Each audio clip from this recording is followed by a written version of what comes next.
حضرت علی رضی اللہ عنہ نے اپنے ایک شاگرد سے فرمایا کہ میں تمہیں اپنا اور فاطمہ رضی اللہ عنہا کا جو حضور صلی اللہ علیہ وآلہ وسلم کی سب سے زیادہ لاڈلی بیٹی تھیں قصہ سناؤں؟ شاگرد نے کہا ضرور۔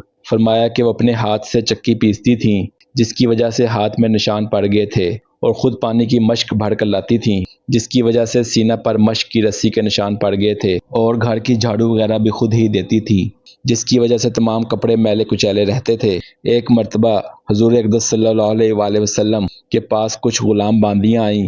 میں نے فاطمہ سے کہا تم بھی جا کر حضور صلی اللہ علیہ وآلہ وسلم سے ایک خدمتگار مانگ لو تاکہ تم کو کچھ مدد مل جاوے۔ وہ حضور صلی اللہ علیہ وآلہ وسلم کی خدمت میں حاضر ہوئیں۔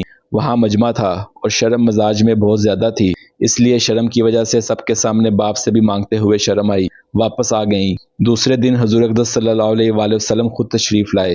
ارشاد فرمایا کہ فاطمہ کل تم کس کام کے لیے گئی تھی؟ وہ شرم کی وجہ سے چپ ہو گئیں۔ میں نے عرض کیا کہ یا رسول اللہ، ان کی حالت یہ ہے کہ چکی کی وجہ سے ہاتھوں میں چھالے پڑ گئے اور مشق کی وجہ سے سینہ پر رسی کے نشان ہو گئے۔ ہر وقت کے کاروبار کی وجہ سے کپڑے میلے رہتے ہیں۔ میں نے ان سے کل کہا تھا کہ آپ کے پاس خادم آئے ہوئے ہیں، ایک یہ بھی مانگ لیں، اس لیے گئی تھیں۔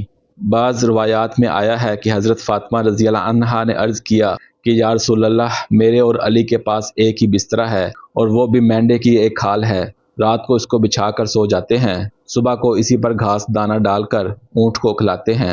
حضور صلی اللہ علیہ وآلہ وسلم نے ارشاد فرمایا کہ بیٹی صبر کر، حضرت موسیٰ علیہ السلام اور ان کی بیوی کے پاس 10 برس تک ایک ہی بچھونا تھا، وہ بھی حضرت موسیٰ علیہ السلام کا چوغا تھا، رات کو اسی کو بچھا کر سو جاتے تھے۔ تو تقوی حاصل کر اور اللہ سے ڈر اور اپنے پروردگار کا فریضہ ادا کرتی رہ اور گھر کے کاروبار کو انجام دیتی رہ، اور جب سونے کے واسطے لیٹا کرے تو سبحان اللہ 33 مرتبہ، الحمدللہ 33 مرتبہ اور اللہ اکبر 34 مرتبہ پڑھ لیا کرو، یہ خادم سے زیادہ اچھی چیز ہے۔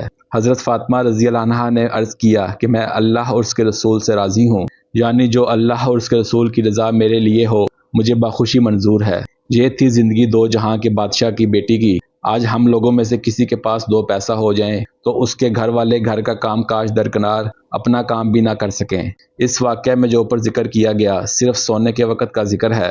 دوسری حدیث میں ہر نماز کے بعد 33 مرتبہ یہ تینوں کلمے اور 1 مرتبہ لا الہ الا اللہ وحدہ لا شریک لہ لہ الملک و لہ الحمد وہو علی کل شیء قدیر بھی آیا ہے۔